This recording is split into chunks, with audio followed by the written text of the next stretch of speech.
Welcome to the club. I'm your host, Mr. Sandelka. Compound interest, 6.2. It's third page of this, right? I'm saying this more because you guys are on the right page, but if you're joining the video. If you've just joined us, this is Mathematics in the PM, period 4. Compound interest, anyways. What is that? I'm going to read through this. It's a type of interest that's calculated on the principal plus any interest previously earned.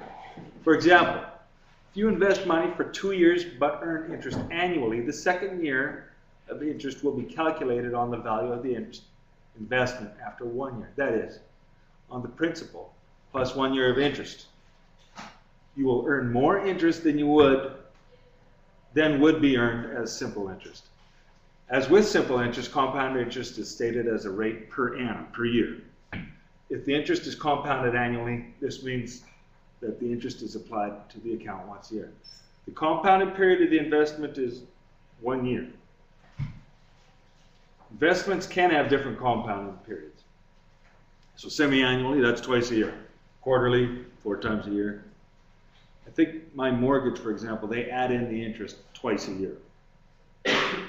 Interest calculated monthly is 12, and daily interest 365. And for the purposes of our class, if we use daily interest, don't worry about leap years ever. 365. And there's a big formula given here, and actually we're going to have to just learn how to use this. It's not too bad once you do it, because you got a calculator to do all the work.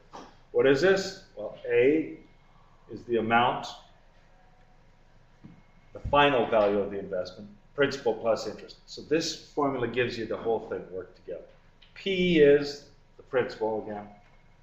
R is the interest rate given as a decimal, so always divide by 100 to get that decimal 0.15 or whatever. The N right here and here is the same number, and that's the number of compound periods in a year. So if you have just one compound period, you put a 1 in each time. If you're doing quarterly interest, you'd have an N value of 4. And finally, T is the number of terms in the investment or loan in years. Always go with years. Real quickly, Ms. Baker, because I'm recording.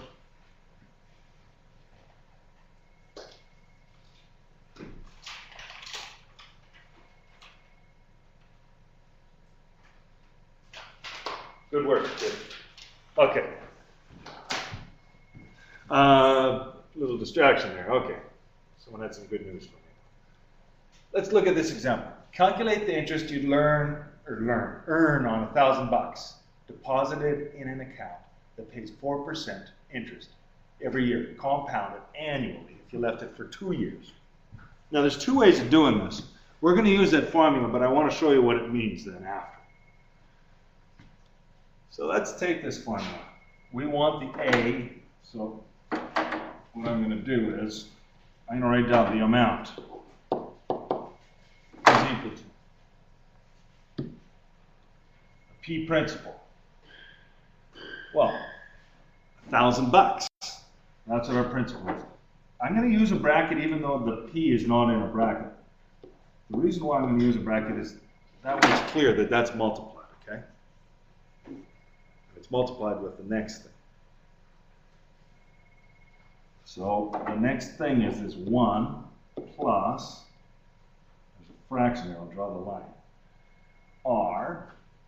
Now if I had 4% interest, 4 divided by 100 is 0.04. We moved the decimal 2 spots over, we did that yesterday. And how many times do you do that in a year? This said 4% interest right here. Oh, we need to do that. Lock that down. Okay, where were we? 4% interest per year. And it's compounded annually. So 4% once a year is paid off, okay? So we're going to put a 1 in there because of that. That's from R. That's my N value is 1. That makes it easy. Now there's a little doohickey, an exponent there. NT. Well, we know what the N is already. times t. How many years will this be? In 2 years, right?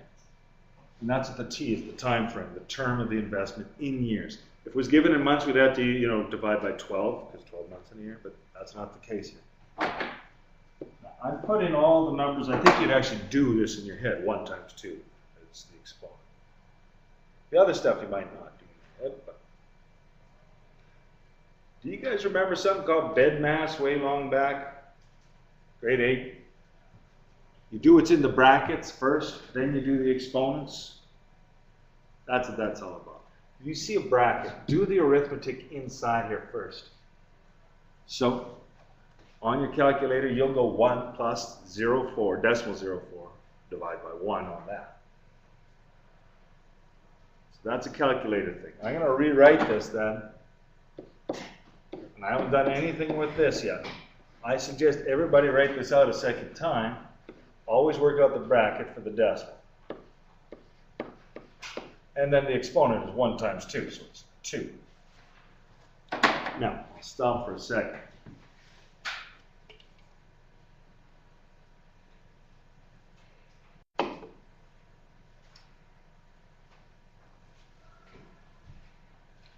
Good? Then, once you do that, how do you enter this in your calculator? I don't know about the iPod calculators, but I'm going to get you guys, I'm going to teach you how it works on most scientific calculators, and if you haven't got one, come up and grab a calculator. So, what you enter is 1,000 times. Now, here's where it's a little different on some calculators. 1.04. Now, I'm going to get you, there's often a square button on calculators, but not all of these problems will give you a square, or not all of these problems will come out to be a 2 as the exponent. So I want to show you how it would work for any.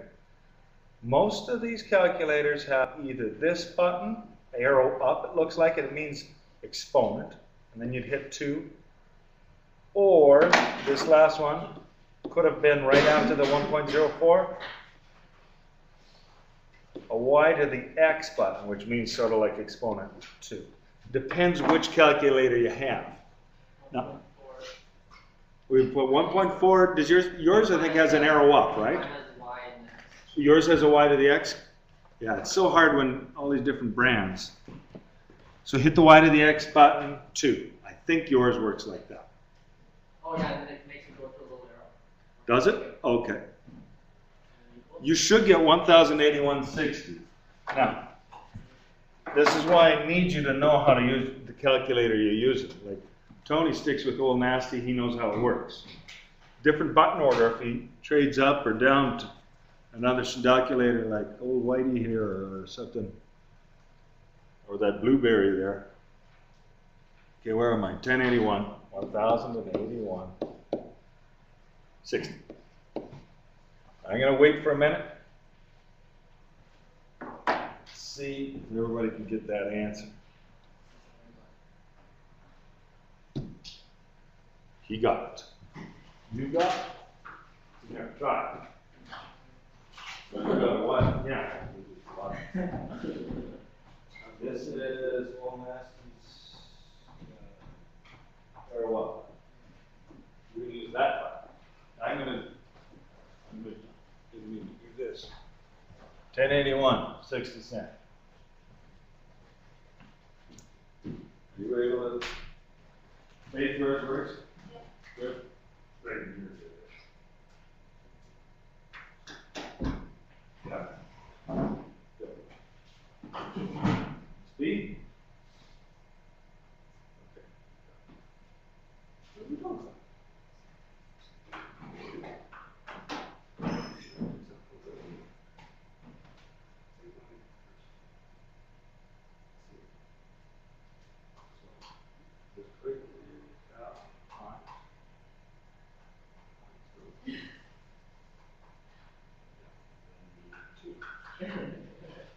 There, you got it this time. The other time. Okay, well, just swelling this.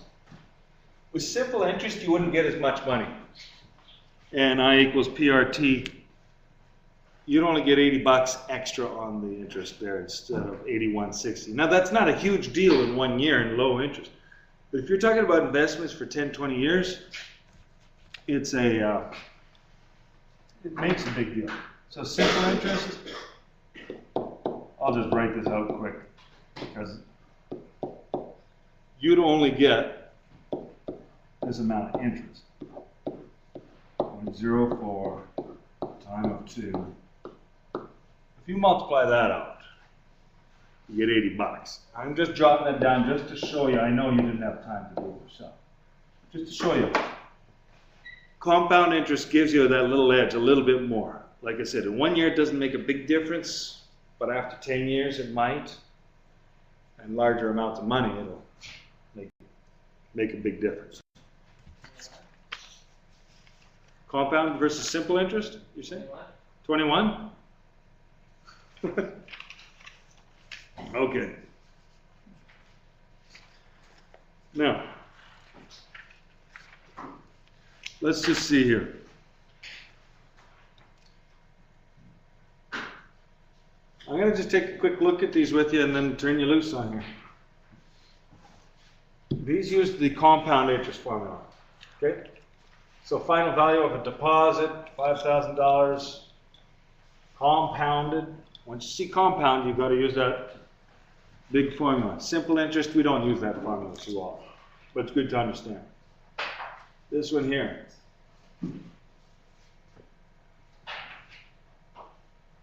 Compare this with simple interest here. What's the difference again?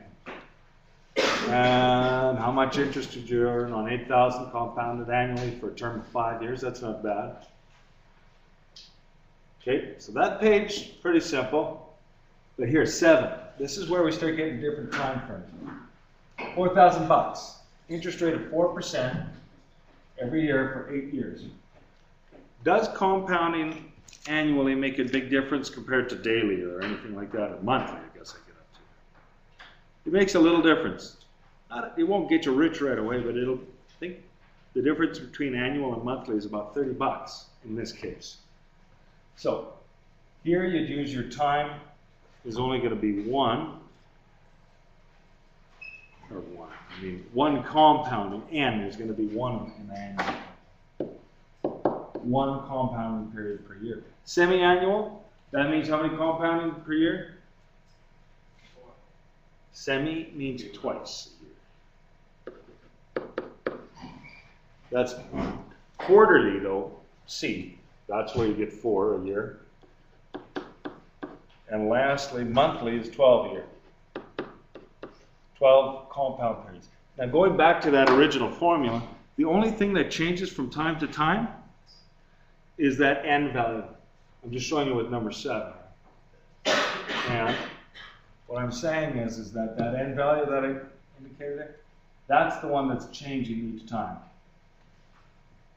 The T is going to remain the same, the R is remaining the same, the principal is remaining the same in question 7. Okay? Lastly, Ms. B, Tamika deposits 4,000 bucks into an investment account that offers 3% interest every year, compounded daily. That's 365 is your N value for this one. Right? This is the daily rate, or daily interest. And you can try working those out. Anyways, I'll let you guys get to this. It's a reasonable amount. Anyways, work away.